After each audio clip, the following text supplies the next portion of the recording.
দাম আছে বাদাম হলেও বাদাম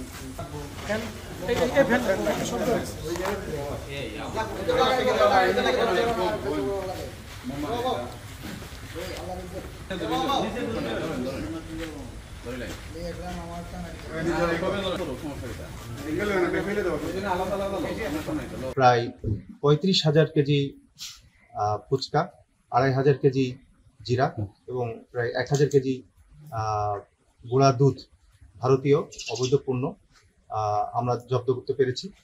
তো তার আনুমানিক মূল্য ১.৫ কোটি টাকা। তো এটার পরিপ্রেক্ষিতে বলতে চাই, আমি এর আগেও বলেছিলাম, আমাদের স্থলপথের পাশাপাশি আমরা নৌপথে কিন্তু এখন অভিযান পরিচালনা করছি।